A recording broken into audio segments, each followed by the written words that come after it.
Hello to everyone. Today I'm going to be answering some of the survey questions that everybody sent me in response to our special Tummy Tamers event. Thank you so much for everyone who participated. I have to say we were a little overwhelmed with how many survey responses we got.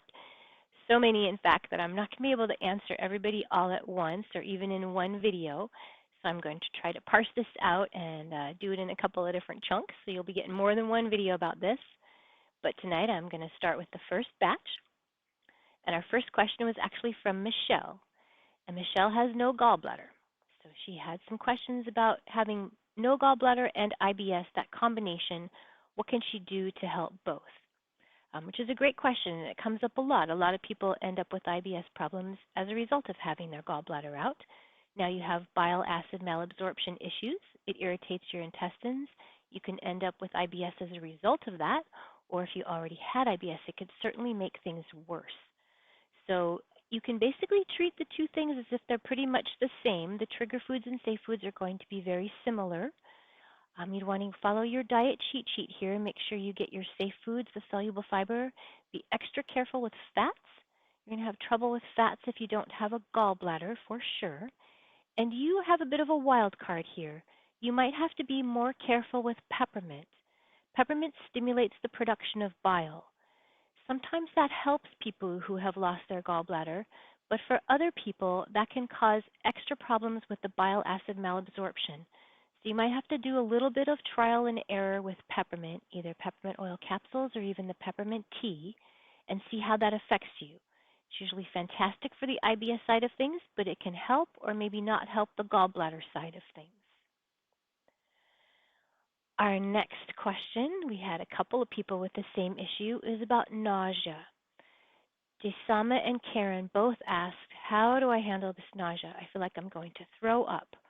They noted the tummy tamers help, but they're still looking for more help with that. And you would need more help for sure with the nausea. That's something that can come on very fast, very hard, and you need help now. You can't wait. So taking a pill is not really the best fit in that situation. You could use your tummy tamers to help head off nausea in the first place. Take those on an empty stomach. But if it's too late and oh my gosh, you're queasy right now and you need help immediately, you really want to go straight to your tummy teas. The peppermint tummy tea is particularly helpful for nausea. It can stop that horrible queasy feeling very quickly. You can also add some ginger. You can use ginger tea bags or you can get fresh ginger root and just smash a chunk of it, throw it right in your cup with the peppermint tea. Ginger is particularly good for any kind of nausea as well as general digestive upsets, even motion sickness. So throw ginger into play with your peppermint if nausea is a big problem. And that is a common symptom of IBS, so you're not alone there. Our next question is from Deborah, and she's asking about Crohn's and ulcerative colitis. Those are inflammatory bowel diseases, and a lot of folks with IBD end up with IBS as well. You can definitely have both. A lot of times people with IBS may actually have IBD and they haven't been properly diagnosed. So if that's maybe a wild card for you and you are suspicious that IBS is not a diagnosis answering all of your questions and problems, follow up with your doctor. Make sure they ruled out IBD like Crohn's and ulcerative colitis. So if you know for sure that you have IBD and maybe IBD and IBS as well, you can definitely have both. That is okay because most of the dietary supplemental guidelines are going to be the same for both. You're going to follow the same rules. You want a low residue, which means careful with insoluble fiber diet, just like IBS. You want a high soluble fiber foundation to regulate motility, just like with IBS. You're going to want to avoid your major dietary triggers, the high-fat foods, particularly red meat. You really want to take that out of the equation completely for IBD. Also, alcohol, it's a carcinogen, and IBD increases your risk of colon cancer, so be extra careful there. But really, the guidelines are going to be very similar, which makes it easy. So follow the same IBS diet cheat sheet. You're probably going to want to add in something like your tummy fiber, a slowly fermenting prebiotic. That's going to benefit the inflammatory side of things, where the soluble fiber part of it benefits the motility. So you're going to need both benefits for the IBD, the prebiotic to increase your healthy gut bacteria, reduce inflammation, and the soluble fiber motility regulation aspect of something like the tummy fiber. So it'll do double duty for you. It'll help both the IBD and the IBS. you don't feel like you have two things in conflict there, you probably don't. It shouldn't be that hard. We have another question from Dot, and she's asking about onions and garlic. Big triggers for a lot of people with IBS, not everybody, but it is an impact for multiple reasons. So onions and garlic have sulfur, which you can off-gas by cooking them. They also have insoluble fiber, which you can help break down by finely chopping or mincing them before you even eat them. So cooked, chopped, or minced garlic and onions added to a safe soluble fiber foundation can be a really helpful way for a lot of people with IBS to incorporate those in their diet. If you have FODMAP issues with onions and garlic, that's a separate issue. That's going to be fructans. So you can't off-gas those like the sulfur or break those down like you can the insoluble fiber. But fructans are water soluble. So what you may be able to get away with here is something like a garlic or an onion infused oil that you use sparingly because it's still a fat, but you may be able to get a lot of the flavor that way. If you just can't do onions or garlic at all, but you really miss the flavor of those, there is sort of a little kitchen wizardry trick here. You can use something called asafoetida, which is also called hing. It's an Indian spice. It's ancient, it's safe, it's actually a digestive aid. It's been used forever by millions of people around the world. And it's a kind of amazing replacement for the flavors of plants in the allium family, like your garlic, leeks, shallots, onions. So you would just get a little bottle of asafoetida or hing at an Indian market. A health food store might have it. You could order it online. It's extremely potent. A little will go a long way, last you probably a lifetime. But you just take a little pinch and you bloom it in whatever cooking oil you're using, just a little bit of the oil, heat that up. That will bloom the asafoetida, and then you can use that in whatever else you are cooking in this recipe, and it really does kind of give the same undertone of the sort of savory, sulfurous notes that onions and garlic have. So give that a try. If you can't use those foods at all, try the asafoetida and see what you think. I think it can be a very convincing substitute when it's incorporated into a lot of recipes. We have another question from Frances, and she's worried about gaining weight. She needs to gain weight, actually. She had a lot of recent stress in her life. Her IBS diarrhea has returned with a vengeance. That is also common. People get stable for a while, they're doing great, and then all of a sudden something comes along, upsets your gut, and now it's right back.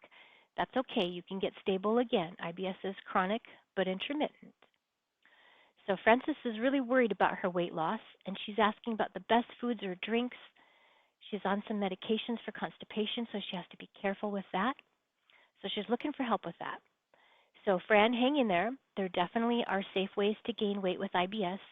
It is not the easiest thing in the world because the easiest foods really to gain weight with would be high fat. They are the most calorie dense, and in fact, fats are twice as calorie dense as carbohydrates or proteins, more than twice as dense. So you can't just go high fat when you have IBS. Obviously, that's a huge GI stimulant and an IBS trigger. But do make sure that you are carefully incorporating as much as you can while keeping your volume still low of your heart healthy fats. So don't go fat free. Make sure you're carefully adding your amounts of heart healthy fats like olive oil, flax oil, your fatty fish, nuts and nut butters.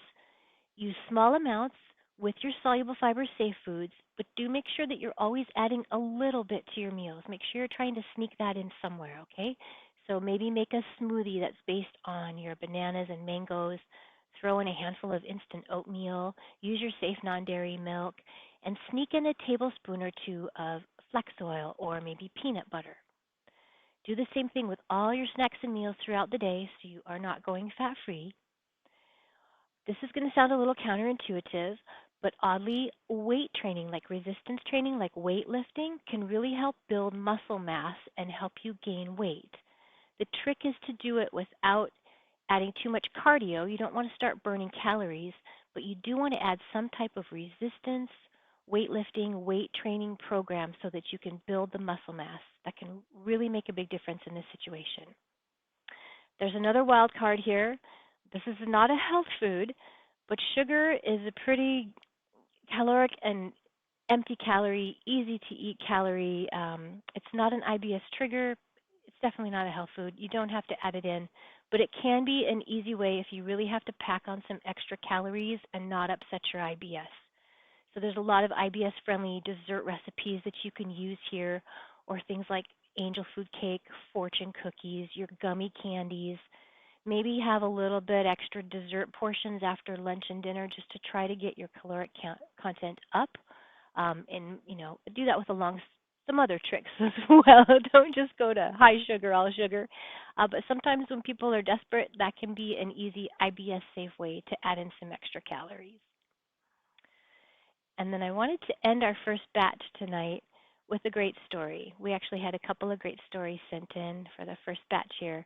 Both Kim and Elaine wrote in about how the tummy tamers are working great and really helping them. They do eat very healthy diets and not much junk or processed foods, which is important. You do need the dietary component to manage IBS. You can't just take a pill. But things like your tummy tamers can really help. So Kim started out with one bottle, and she takes one breakfast or one pill before breakfast and one before supper, which is a good way to do it. And even though she still gets caught a little bit, she doesn't have nearly the pain and bloating she experienced before. And she consulted with her doctor first, also a good idea for all supplements across the board. Doctor has been very pleased with the results and from something natural for a change, so that's also good to hear. And she finds the capsules work much better than the peppermint tea. That is definitely going to be true as a preventative. Your peppermint oil capsules are far stronger than the peppermint tummy tea. They are a very concentrated version. But because of that, they're a preventative. You have to take them on an empty stomach. You have to take them before you have problems. There has to be some time for them to reach your intestines and really kick in and give you the benefits. So they are going to be more potent and more powerful, but they will not be as flexible. They will not work as quickly. So that's where you want to go to your peppermint tummy tea. When you need help now, you cannot wait, or you have a full stomach and you don't have the flexibility to take a peppermint capsule. So mix and match however you need there. And Elaine just added that they watch what they eat as well and cheat sometimes, like we all do. I feel you there. But they think for the first time in their many years of IBS, and they're 78, they're very active and feeling much better. So thank you for that feedback, Elaine. I really appreciate it, and Kim too. And I hope that gives you all a little bit of inspiration moving forward. I'll be following up soon with our next video addressing the next batch of questions we got on our survey. And in the meantime, I hope you have a wonderful night. Thank you so much. Goodbye.